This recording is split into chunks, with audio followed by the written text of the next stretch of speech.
It was just another ordinary Tuesday evening in our household, the kind where you're winding down from the day's work, thinking about what to cook for dinner, and maybe catch up on some TV shows you've missed. Mike, my husband of 20 years, was lounging on the sofa, flicking through channels, while I was in the kitchen pondering whether spaghetti or chicken salad would be the lesser of two evils for our waistlines. I was thinking about what our 19-year-old son Alex eats in college.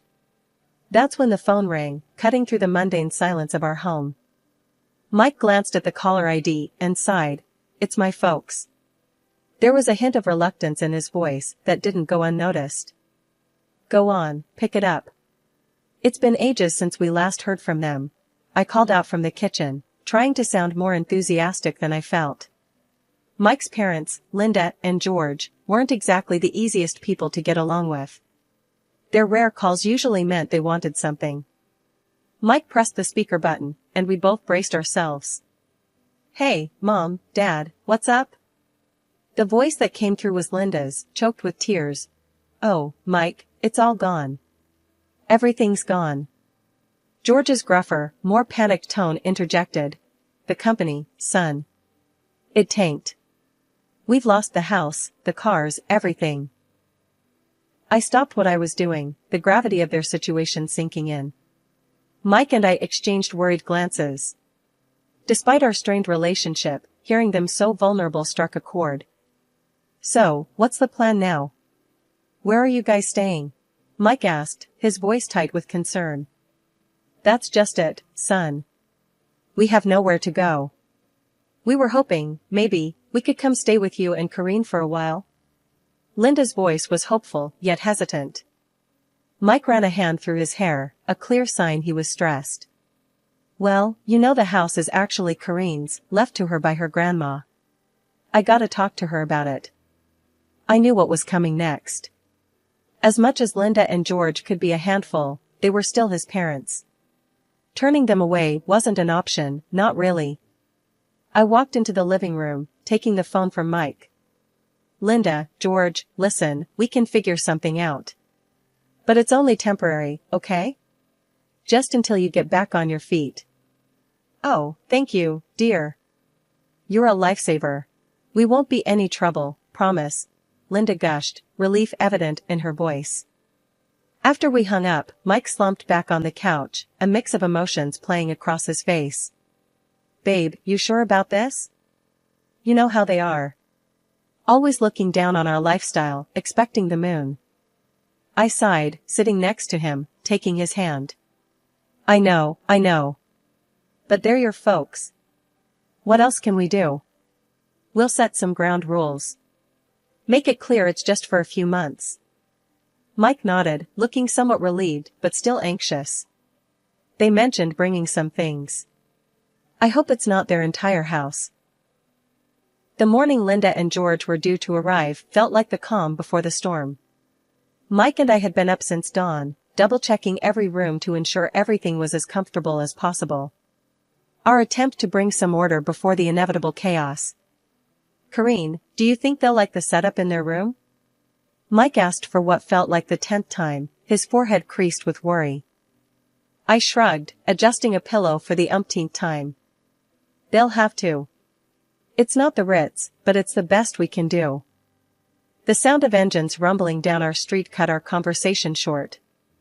We exchanged a look that said, "Here we go," and made our way to the front door. As we stepped outside, two massive moving trucks pulled up, blocking our driveway. Jesus, did they bring the whole house? I muttered under my breath as Mike squeezed my hand, a silent plea for patience. Linda and George emerged from a sleek rental car, looking every bit the displaced royalty. Linda, with her fur coat draped over her shoulders, despite the mild weather, and George, in a suit that looked too formal for our quiet, suburban street. "Karine, Mike. Oh, how we've missed you!" Linda exclaimed, embracing me with a force that nearly knocked the wind out of me. "Good to see you, Mom, Dad," Mike managed, his voice tight as he accepted their hugs. As the movers began unloading, the sheer volume of some things they'd mentioned became horrifyingly clear. Furniture, boxes, more boxes, and endless bags started piling up in our driveway. Mike and I helped direct the movers, but it quickly became apparent that our house was not prepared for the influx. Every room on the ground floor was soon crowded with their belongings, leaving just narrow paths to navigate through. As the movers left, George clapped his hands together, looking pleased. "Well, this feels homier already, doesn't it?" That evening, after a day of moving and rearranging, we sat down for dinner. The air was thick with tension, an uncomfortable blend of gratitude and resentment simmering just below the surface. "So, Corrine, this spaghetti is interesting," Linda remarked, poking at her plate with a fork as if she expected it to bite back. "It's a family recipe," I replied, trying to keep my voice even. "Simple but good." Was all she said, but her expression spoke volumes. Mike, sensing my growing frustration, jumped in. "Mom, Dad, we're really glad we could help out in your time of need. But we need to remember we're all in this together. It's going to be a bit of an adjustment for everyone." The conversation stumbled along, a clumsy dance around the obvious elephants in the room. After dinner, as we were clearing the table, Mike pulled me aside. "Corrine, this is going to be harder than we thought," he whispered, his eyes filled with concern. I sighed, leaning into him. "We knew it wouldn't be easy. But we'll make it work. Somehow." The initial excitement of Linda and George's arrival quickly faded, replaced by the daily grind and growing tensions. It wasn't long before their true colors started to show, and with it, the first of many demands. One morning, barely a week into their stay, I was in the kitchen whipping up what I considered a decent breakfast: scrambled eggs, toast, and some fresh fruit on the side. Simple, yet filling. That's when Linda strolled in, a look of disdain plastered across her face as she eyed the plates on the counter. "Corrine, darling, is this what you call breakfast?" she asked, her voice dripping with condescension. I turned, forcing a smile. "It's what we usually have. Keeps us going until lunch." Linda scoffed, waving her hand dismissively. No, this won't do at all. Back in our house, we had freshly squeezed orange juice, croissants, and sometimes even smoked salmon for breakfast. "You must try a bit harder, dear." I felt a knot form in my stomach, frustration bubbling up. "Linda, you know we're not living in luxury here. This is what we eat. If you'd like something else, you're welcome to make it." The rest of the meal passed in awkward silence, the air thick with unspoken words. Mike caught my eye, giving me a sympathetic look that said he'd handle it later. But breakfast was just the beginning. Later that week, George approached me as I was sorting the laundry, a list in hand. "Corrine, we need to talk about the groceries. This list here," he said, waving the paper in front of me, "is what Linda and I usually enjoy. We've been very accommodating, but it's time we returned to some semblance of our normal lifestyle." I took the list, my eyes widening as I scanned the items. Marbled steaks, exotic fruits, imported cheeses. The price of these items would blow our grocery budget out of the water. "George, you do realize we're on a budget, right? We can't afford these things on a regular basis." He frowned, crossing his arms. "Well, you'll just have to make do, won't you? We can't be expected to live like this. It's beneath us." I was at a loss for words. The audacity of their demands, their complete disregard for our situation, it was all too much. That night, I vented to Mike, my patience wearing thin. He promised he would talk to them. But talking seemed to do little good. Linda and George remained firmly planted in their bubble of entitlement, making life increasingly difficult for us. The breaking point came when Linda refused to eat the chicken casserole I had prepared for dinner, calling it peasant food. She demanded we order takeout from a pricey restaurant instead. "Listen, Linda, we're doing our best here," I snapped, my patience finally gone. "This is what we're having. If you don't like it, then I'm sorry, but that's just too bad." Her face went red, and for a moment, I thought she might actually explode. "This is no way to treat your guests, Corrine. We are your elders, and you should be showing us more respect." Mike stepped in, his tone firm. "Mom, Dad, you're not guests. You're living here because you have nowhere else to go. Kareen's right. We can't afford to eat out or buy expensive groceries. You need to respect that this is our home and our rules. The conversation ended with Linda storming off to her room, George following closely behind, muttering about ungrateful children. A whole month had gone by since Linda and George turned our lives upside down. It started with them making a scene at breakfast one morning, both of them clutching their stomachs and making a big show of how our average food was wreaking havoc on their digestion. This bread, it's like eating cardboard. And don't get me started on the eggs. My stomach's been in knots. Linda complained, her voice teetering between a whine and a demand. George chimed in with a groan, I haven't felt right since we got here. We need proper food, not this peasant fare. Feeling cornered and wanting to keep the peace, I caved. I started buying the fanciest groceries I could find for them, while Mike and I resorted to fast food just to save on costs. Fast forward a month, and I'm sitting at the kitchen table, receipts scattered in front of me.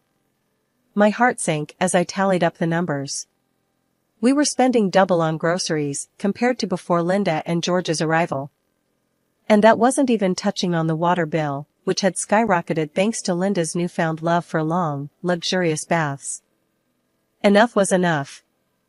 That evening, as I served dinner, the contrast couldn't have been starker.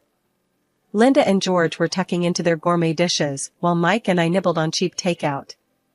My frustration boiled over. Listen up, I started, my voice steady but firm. This can't go on. We're blowing through our budget trying to cater to your tastes. From now on, we're all eating the same food. No more special treatment. Linda looked up, her fork paused midair. You can't be serious. This food is the only thing keeping our health from plummeting in this hovel. George nodded in agreement. Exactly. You expect us to eat fast food? That's absurd. You're being incredibly selfish and lazy, Kareen. Their words stung, but I was past caring about their opinions. Before I could retort, Mike slammed his fist down on the table, a rare show of anger from him. That's enough, he barked. You're living under our roof, in Kareen's house. You will show her respect. She's been bending over backward to accommodate you, and this is how you repay her? No more. Either you start eating what we provide, or you can find somewhere else to live. The room went silent, the tension thick enough to cut with a knife. Linda and George exchanged a look, then silently returned to their meal. The day after the big blow-up, things escalated in a way I couldn't have imagined. It started with a knock at the door, mid-morning. I was in the middle of tidying up the living room, Mike having gone out to run some errands. The delivery guy, a young lad probably in his early 20s, stood there with a smirk, holding a stack of fancy-looking food boxes. Delivery for Kareen, he announced, thrusting the boxes into my arms before I could even open my mouth. Confused, I stared down at the assortment of gourmet meals, the kind that cost an arm and a leg from the high-end place downtown. There's been some mistake. I didn't order this. Just then, Linda breezed in, a smug smile on her face. Oh, those are for us. I couldn't stomach another day of that dreadful food you've been serving. I was flabbergasted. And how do you plan on paying for this? I asked, trying to keep my cool. Linda waved a dismissive hand. Oh, don't worry, dear. It's on you. Consider it a thank you for our stay. Fury bubbled up inside me, but before I could confront her further, the phone rang. It was Mike, checking in. I quickly explained the situation, my voice shaking with anger. Stay calm. I'll handle it when I get back, he said, his tone tight with frustration. But staying calm was easier said than done. By the time Mike got back, Linda and George had made themselves comfortable, devouring their expensive meals with relish while I fumed silently. That evening, Mike and I sat them down for another talk. This time, the gloves were off. Mom, Dad, this has got to stop, Mike began, his voice low but firm. You can't just order expensive meals on our dime. It's not right. George scoffed, leaning back in his chair. Oh, please. It's the least you can do after forcing us to eat like paupers. I couldn't believe what I was hearing. Forcing you? We're going broke trying to keep you happy. Linda's eyes narrowed.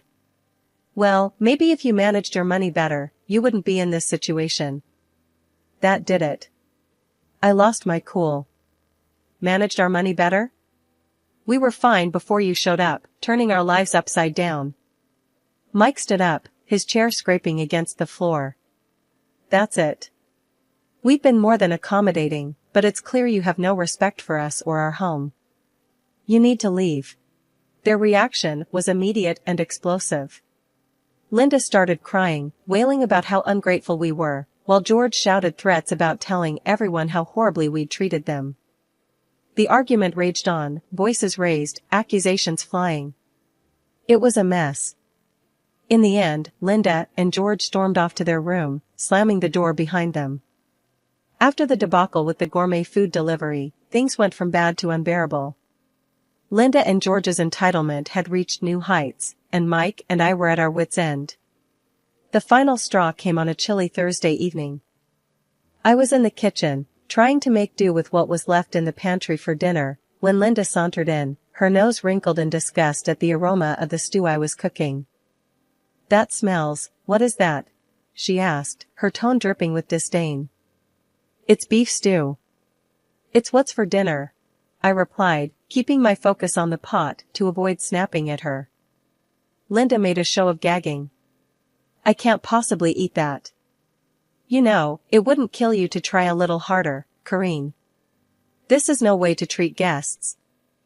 Dinner was a tense affair, with Linda and George barely touching their food while making passive-aggressive comments about the lack of variety.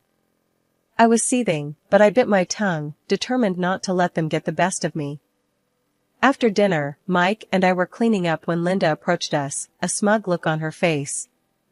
I've been thinking, she began, with the holidays coming up, it would be nice to have a new coat.